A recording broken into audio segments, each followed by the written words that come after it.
Bien-aimés en Christ et peuple de Dieu, Shalom.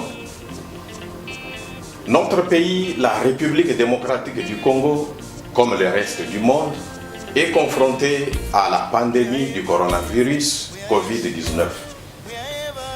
En ce temps de confinement, ce temps de détresse, où les cultes sont suspendus et toute activité tournant au ralenti, le serviteur de Dieu, j'ai cité le révérend pasteur Léonard Kayou Dubeya, a bien voulu apporter au peuple de Dieu un message de réconfort et d'encouragement.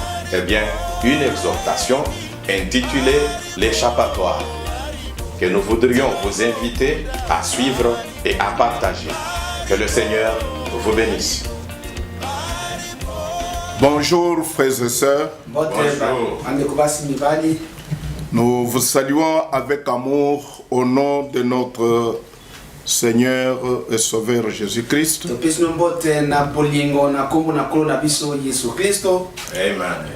Il a plu au Seigneur en ce temps où toute activité est au ralenti.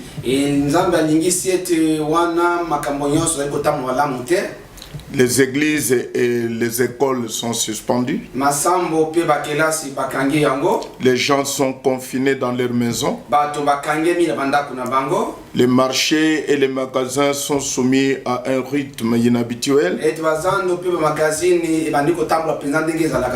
Je disais qu'il a plu à notre Seigneur de me donner cette petite inspiration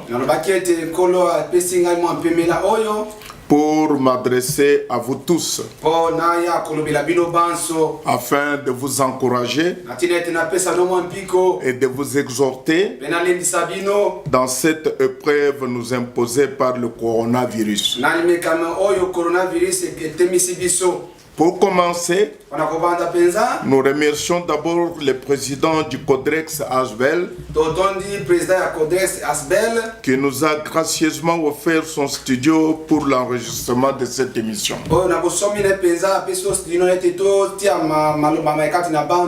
Nous vous annonçons aussi que de temps en temps, nous passerons par ce canal pour vous apporter quelques messages, pour vous apporter quelques messages jusqu'à la fin de la période de confinement. Aujourd'hui, nous parlerons de l'échappatoire, en prenant pour base le deuxième livre de Rois. Nous allons lire dans son verset 24 jusqu'au verset 31 pour avoir un contour.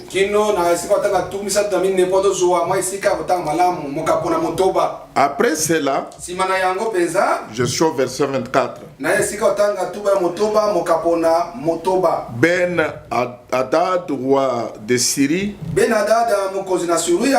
ayant rassemblé toute son armée, monta et assiégea Samarie. Il y eut une grande famine dans Samarie. Et ils la serrèrent tellement qu'une tête d'âne valait 80 cycles d'argent. Et l'écart d'un sien de pigeons, 5 cycles d'argent.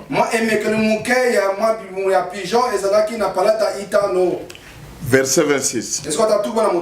Et comme le roi passait sur la muraille, une femme lui cria: Sauve-moi, ô roi mon Seigneur. Il répondit: Si l'Éternel ne te sauve pas, avec quoi te sauverai-je? Avec le produit de l'air ou du pressoir? Et le roi lui dit: Qu'as-tu? Elle répondit: Cette femme-là m'a dit: Donne ton fils, nous le mangerons aujourd'hui, et demain nous mangerons mon fils. Nous avons fait cuire mon fils et nous l'avons mangé. Et le jour suivant, je lui ai dit, donne ton fils et nous le mangerons. Mais elle a caché son fils. Lorsque le roi a entendu les paroles de cette femme, il déchira ses vêtements en passant sur la muraille, et le peuple vit qu'il avait en dedans un sac sur son corps. Amen. Amen. Vous pouvez vous asseoir. C'est une petite inspiration. Nous l'appelons l'échappatoire. En temps difficile, au moment difficile, Dieu donne toujours une voie de sortie pour ses enfants. Il n'y a pas une preuve que Dieu peut envoyer qui va nous dépasser. Vous remarquerez dans le livre que nous venons de lire, du verset 24 au verset 30, la Bible nous raconte l'état de siège de la ville. Toute la ville de Samarie était assiégée par l'ennemi. En ce moment-là, l'ennemi était l'ennemi physique. C'était une armée étrangère, une armée syrienne qui était venue pour assiéger la Samarie. La ville était assiégée à tel point que personne ne pouvait sortir. Comme nous avons le cas aujourd'hui. Nous sommes confinés dans nos maisons. Il y a l'ennemi qui est venu sous forme de coronavirus, qui nous a tellement assiégés, à tel point que les autorités même ont pris les décisions que tout le monde doit rester dans sa maison. J'ai fait une parallèle entre ce qui s'était passé dans la Bible, dans l'Ancien Testament, et ce qui se passe aujourd'hui. Soyez assurés que tout ici se passe de l'ombre à la réalité. Et la Bible dit qu'il n'y a rien de nouveau sur la terre.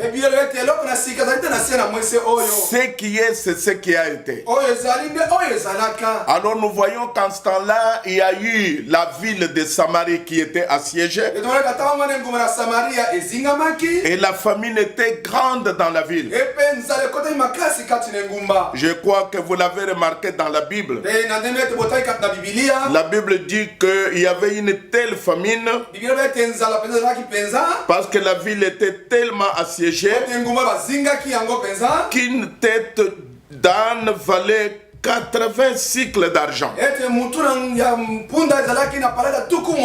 Comme nous pouvons faire le parallélisme aujourd'hui et voir comment les choses ont monté de prix.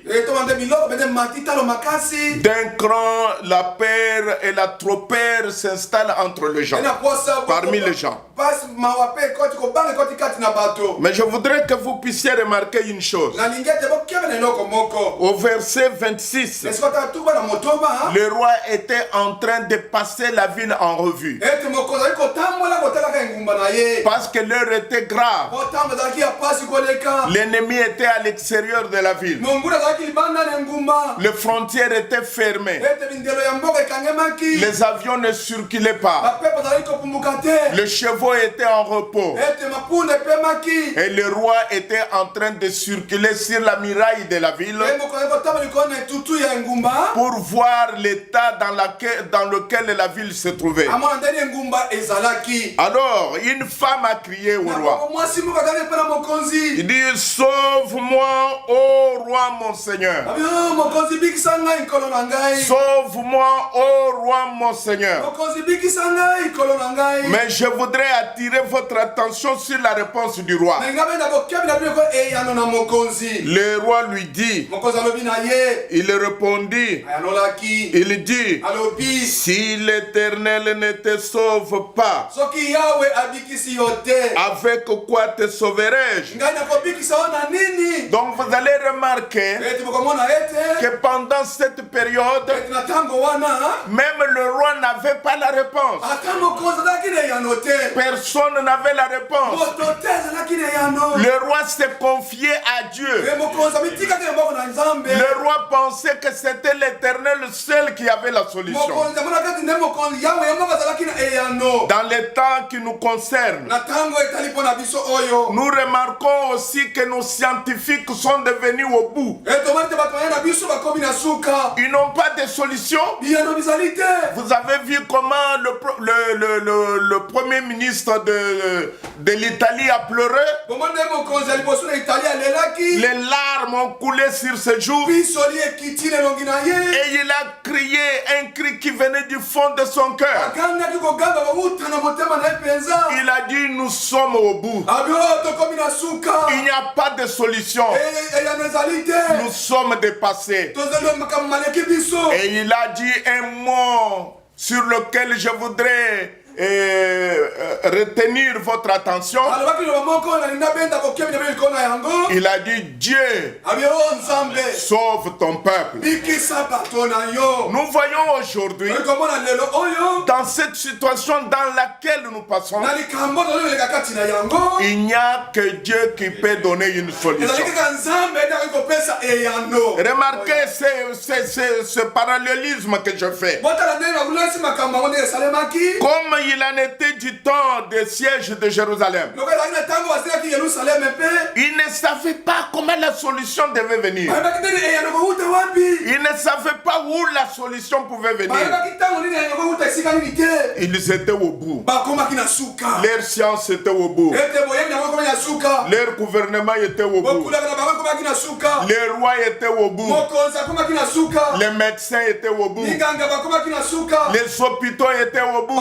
Tout le monde était au bout. Ils ne savaient que faire. Mais il y avait un échappatoire. Il y avait une voie que Dieu devait ouvrir. Il y avait au milieu d'eux un prophète du nom d'Élisée. C'est le troisième prophète depuis Élie. Le deuxième prophète depuis Élie. Alors il avait sur lui l'esprit d'Élie. Comme nous avons aujourd'hui un prophète qui a l'esprit d'Élie.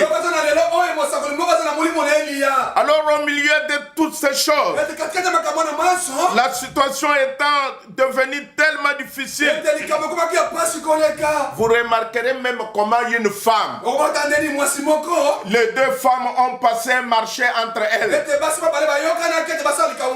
Et elles se sont entendues. Aujourd'hui nous allons manger mon enfant. Et demain ça sera le tour de votre enfant. Donc c'est pour vous dire que la situation était difficile.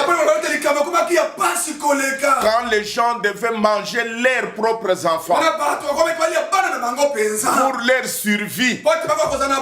Et aujourd'hui les gens peuvent faire n'importe quoi pour leur survie. Vous voyez la population aujourd'hui. Et quand ils ont entendu parler de coronavirus, tout le monde est allé pour acheter son masque. Je n'ai rien contre ça. Tout le monde est allé pour acheter les gels désinfectants. Tout le monde en Europe, ils ont fait chacun est allé à la pharmacie pour acheter un stock de chloroquine. Mais ils oublient qu'il y a quelqu'un qui est mort pour nous et qui a dit de Venez à moi, vous tous qui êtes fatigués et chargés. Je vous donnerai du repos. Frères et sœurs, la situation était tellement difficile.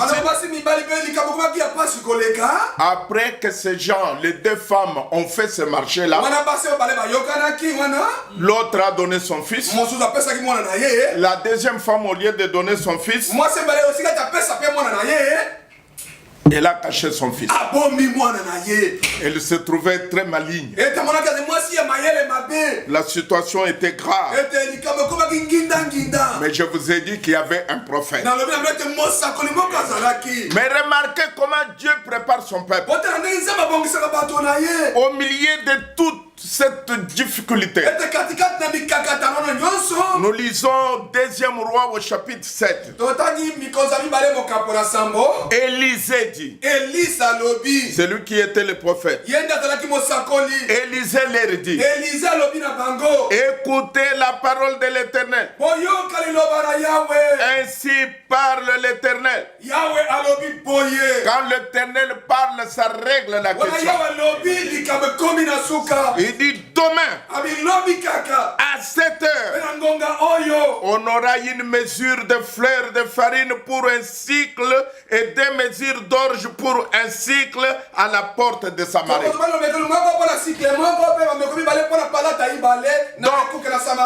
Donc il promet.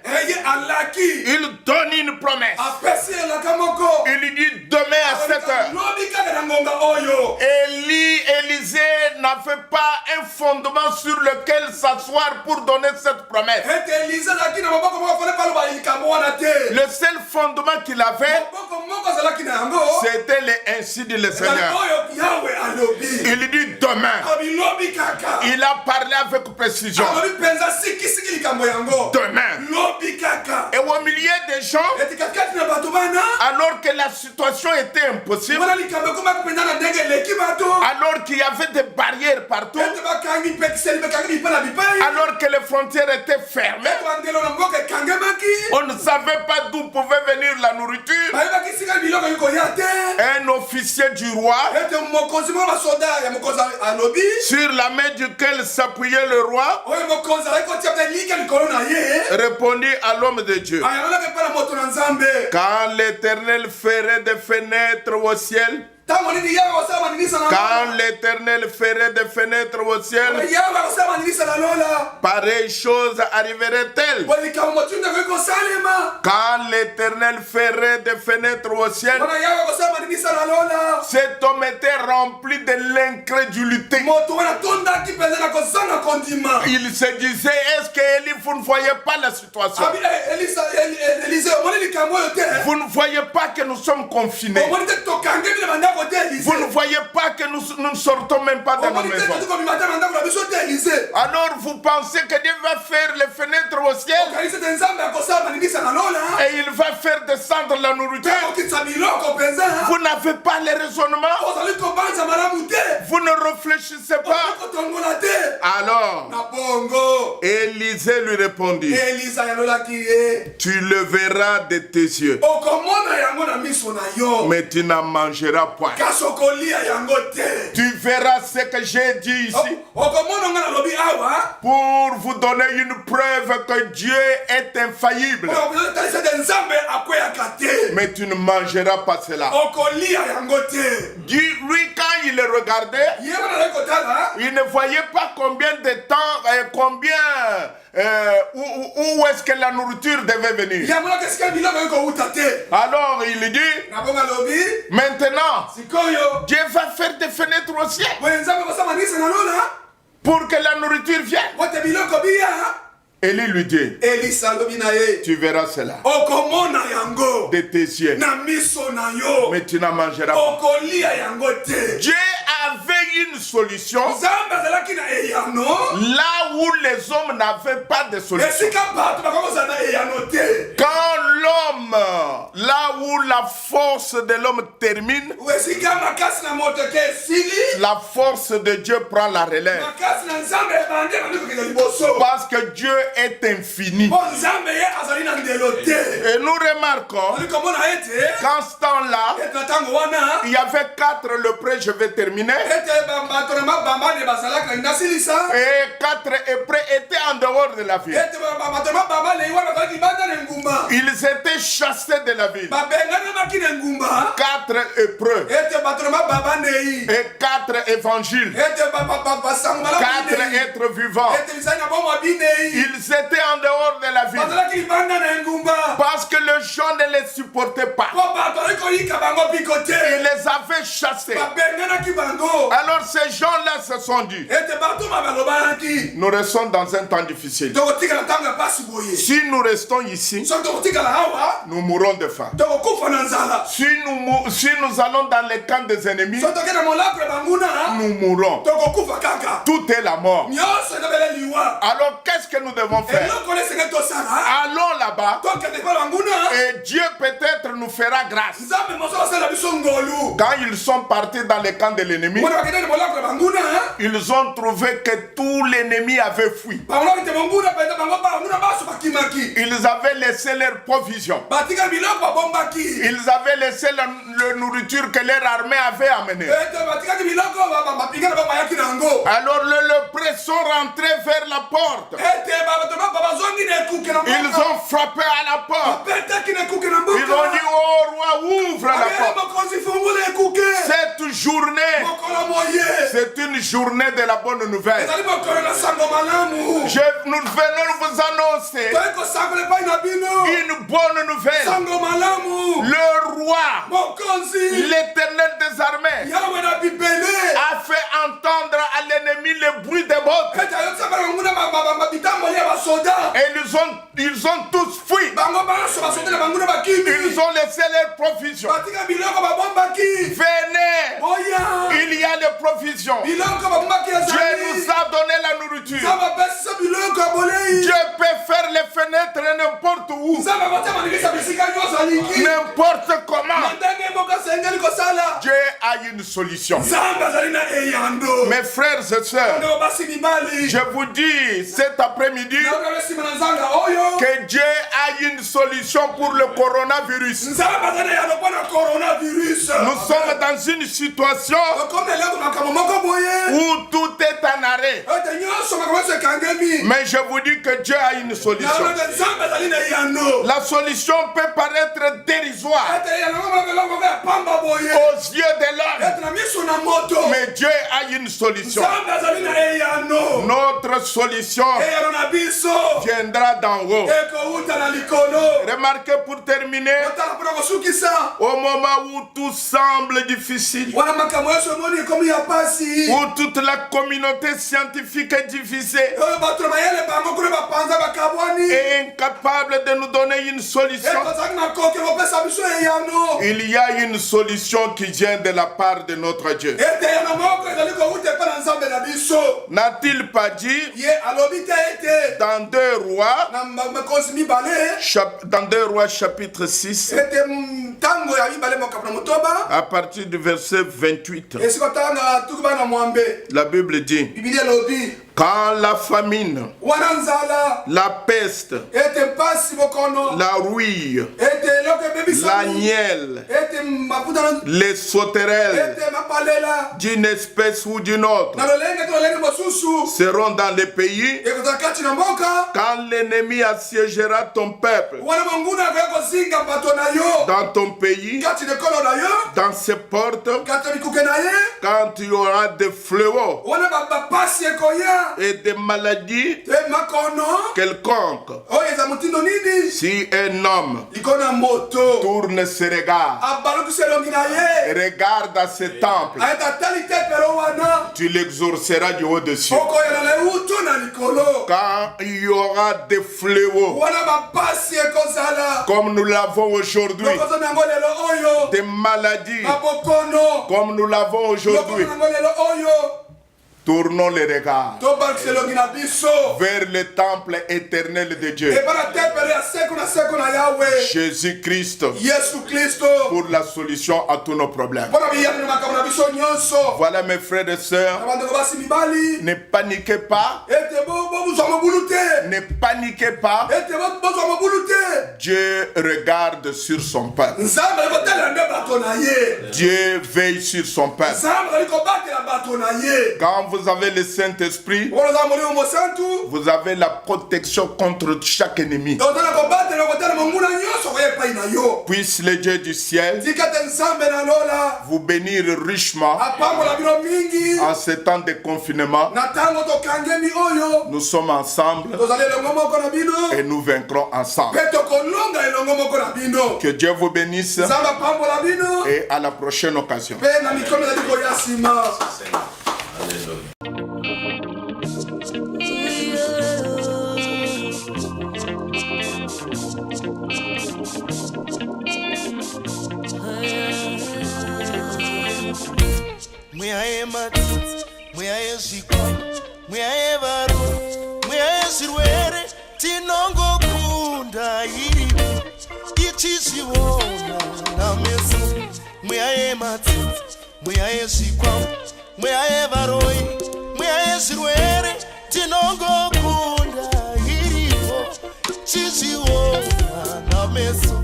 Why?